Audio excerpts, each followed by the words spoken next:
Buen día a todos. Espero que les esté gustando de Scrum Day. My Portuguese is terrible. I've been using Portuguese. I was learning Portuguese a long time ago when I was living in Brazil. It was very, very challenging. And Agile is generally challenging. How do I change the PPTs here?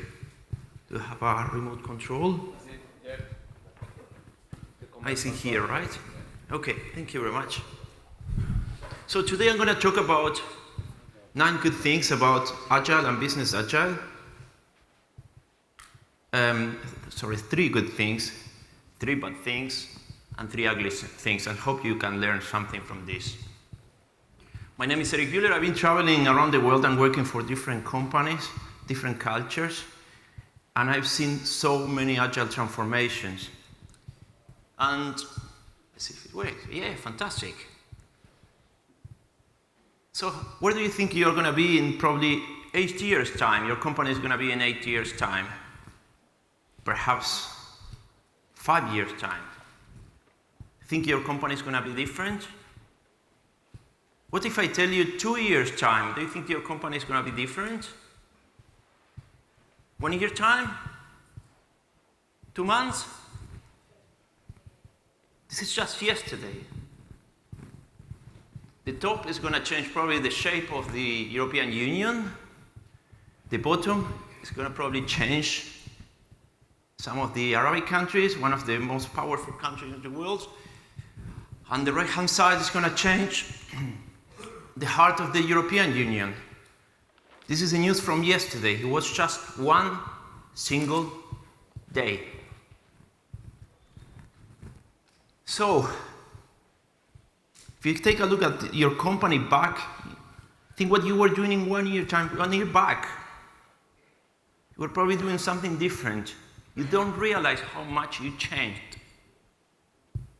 And when we're talking about companies, and when we're talking about Agile, and specifically about Business Agile, we need to change the organizational structures. We need to change how we make the decisions. It's very, very hard, but we need to change it. We need to change the way we communicate, and we need to improve it. And I want you to understand the difference between Agile and Business Agility. It's not very clear for many people, so I'm going to just go briefly to the next one. And we're going to take a look at the difference between Agile and Business Agile, Business Agility. In Agile, we generally focus on the team. When we talk about Business Agility, we generally focus on organizational design. We need to know a lot about theories. You need to know very well how organizations work, about patterns, as Jason mentioned. In Agile, you generally talk about Scrum, you talk about Kanban. When we talk about Business Agility, we talk about creating new ways of work. We are not just talking about Agile, we are creating our own ways of work. When we are talking about Agile, generally I hear conversations about fixed-term projects, deadlines, etc. When we talk about Business Agility, we talk about value change against the whole organization. When we talk about Agile, we talk about introducing a mindset in the company. When we talk about Business Agility, we dispute the whole belief that that company has. And we can continue forever, but the most important thing is when you focus on Agile initially, you should focus on creating a remarkable team. While in Business Agility, you create a remarkable company. And I chose some patterns today and good things about Agile, but you have hundreds. Probably if I have done this presentation in a week time, I could have been able to choose different ones, yes? So let's start with the first one. The first one is about, and this is Scrum pattern, which is stop starting and start finishing. And we use exactly the same pattern when we talk about Business Agility. Companies generally work in so many things. In fact, I was helping the biggest supermarket in New Zealand a few months ago, and they were doing multitasking, and everyone was working above 80% of their capacity. They were investing 1 million New Zealand dollars, which is around 700,000 euro, in an SAP department, and for each single dollar they invested, they were losing 78 cents because people were doing multitasking, just because of that. And when we want to stop starting and start finishing, you need to focus on the client. And when we talk about the client, it's not about just go and have a beer with the client. That really helps. But we use a specific technique, which is called reframing. Reframing completely changes the way that your brain works and your neurons connect. And we have a lot of neuroscience underneath that. And we have specific practices that we can use in the organization to start seeing things from a different point of view.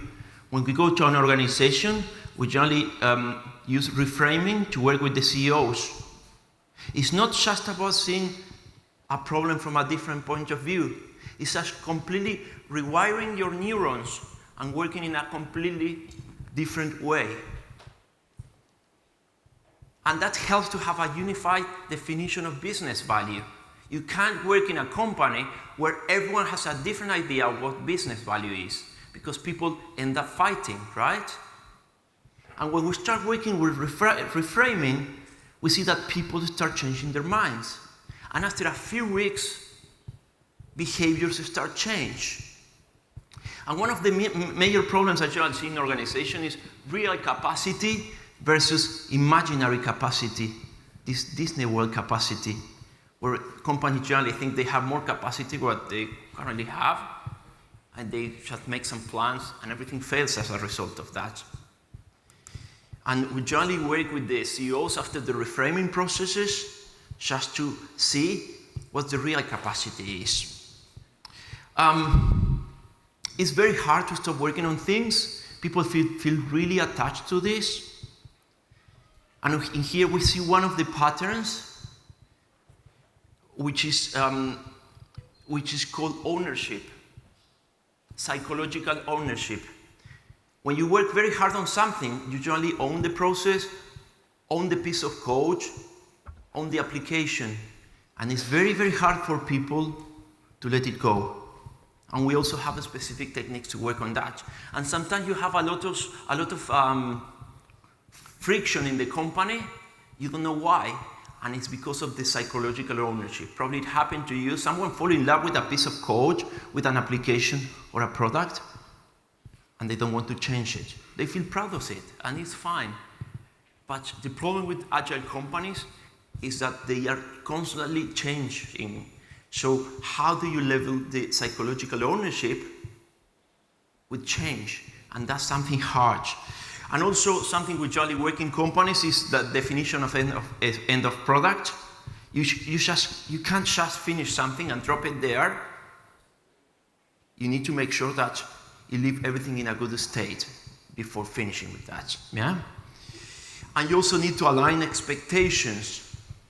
And when we use reframing, we make sure that everyone starts understanding the other problems and understanding the expectations. If I finish just with something and I don't explain people why I'm finishing with this, that's going to create some friction. And it's very important that people understand why I'm finishing with that. And I always say, what's the smallest habit that you can change in your organization? There is always one little habit that you can change with very low resistance. So if you can change one thing, a little thing, which one it could be? Don't try to make many changes, just change one. People in general are very reluctant to change. And in an organization where we have hundreds of people with different mindsets, it's even harder. Everyone sees the world from a different point of view. So before starting something, we join into work on reframing. You can find different techniques about reframing on the internet. You can experiment with yourself, and you can see the world from a different point of view. The second good thing, and this is a very good thing, as just with this pattern, we start seeing the world from a different point of view. The second one, it's a little bit slow, but it's coming. See, is transparency. And let me tell you what transparency is not about. Transparency is not about knowing that something is coming next week. That's not transparency, that's visibility, and people generally confuse visibility with transparency. Transparency is not an open space office. There's some people confuse, oh, we are a very agile company. You go there, it's cool.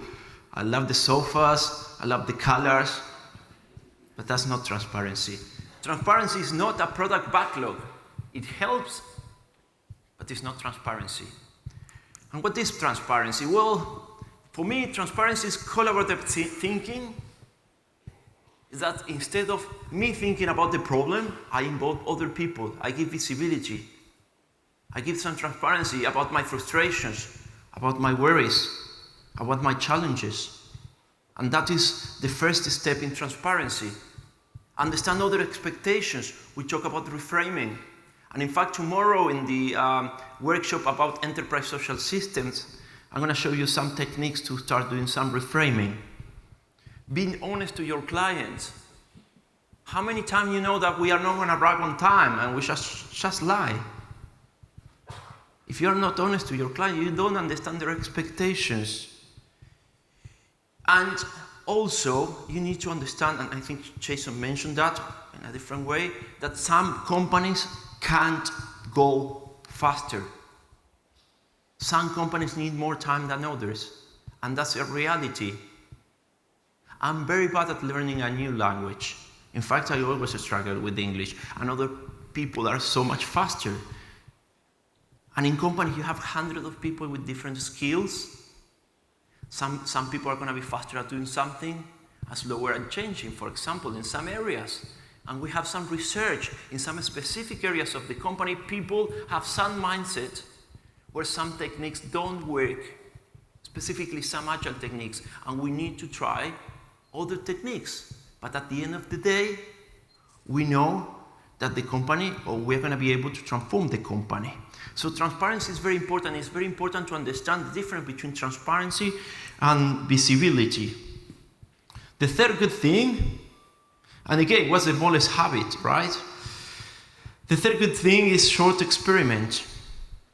And in here, when we are talking about business agility, we generally run some experiment with the organizational structures. It's not that you just go there and change everything in the company. You start thinking of the good things that you can change in the company, or things that you feel comfortable about changing in your company. Perhaps it's going to be the reward system. Perhaps it's going to be how the teams are organized, or the power distribution, how we treat the client, how we engage our customers, our partners.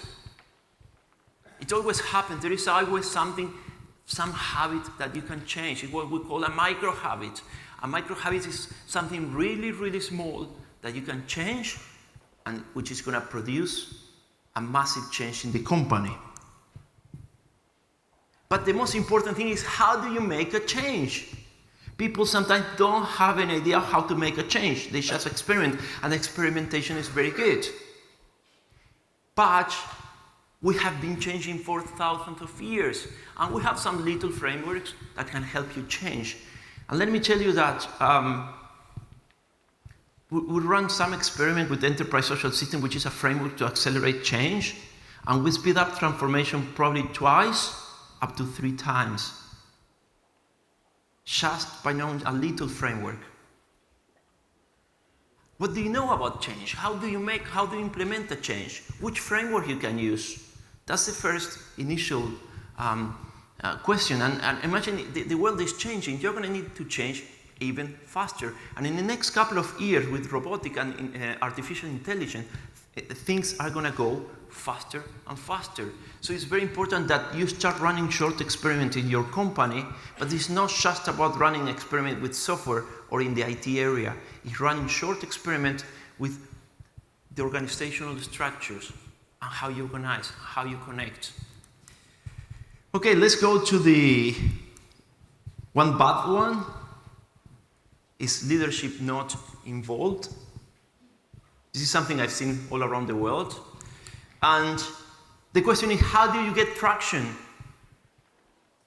I'm the crazy guy talking about Agile in this company.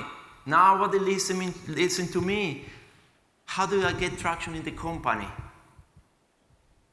How do I make a change?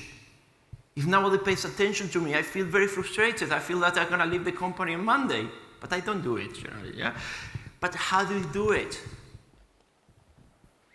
Is it possible to change an organization without leadership involved? Well, it's harder. But we have a specific framework. In enterprise social system, we have a framework called Delta. And Delta helps you change a company when leadership is not involved. It's true, you go slower, but there are so many things you can do. You can observe the certain patterns in the company. There are many, many patterns we already know. And there are little patterns you can change in your company, even if leadership is not supporting you. And you can slightly change them.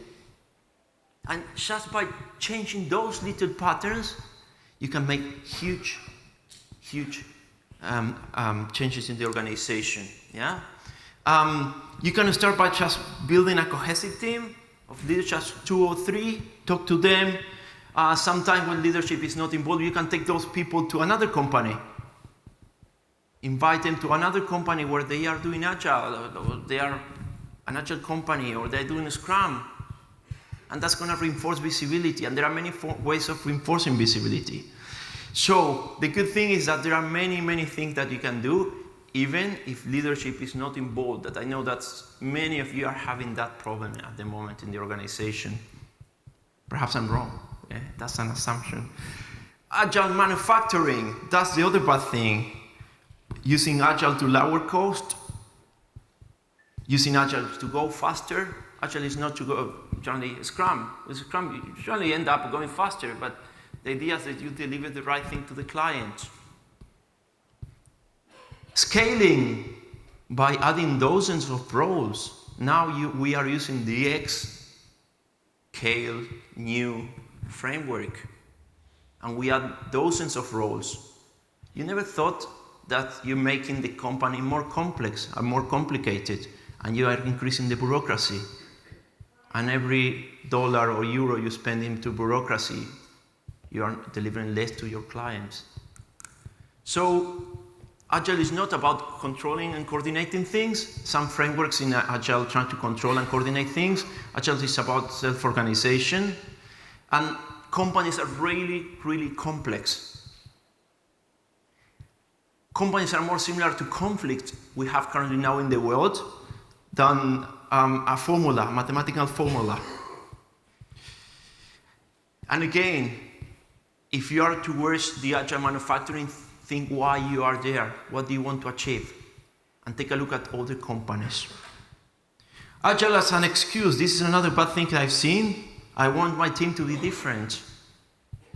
I want to, just go up in the company. The rest didn't work. Our direct competitor does it. Well, if your direct competitor just jumps through the window, you're going to do the same, right? And something very important, never ever compare waterfall and Agile in your company. It's very good to send people to training to understand the mindset, but don't compare it. There is a specific psychological pattern that when you compare something which is very different, people reinforce their beliefs. When you are explaining to someone about Agile and that person don't want to hear what you want to say, you are getting the opposite effect. And we're going to talk about that tomorrow, yeah? And Agile is identify the usual suspects and a corporate angel in your company and try to involve them with the Agile transformation. And quickly, we go through the last 3, the ugly ones. Copy Agile from the IT. This is a very, very bad idea. Yeah, well, it's very good. It's an initial starting point. So some part of the organization started doing a Scrum in the and then you copy that to the rest of the organization. It's a great starting point. It's good for an initial mindset, but there is a problem here that some part of the organizations any part of the organization is different. They have different mindsets.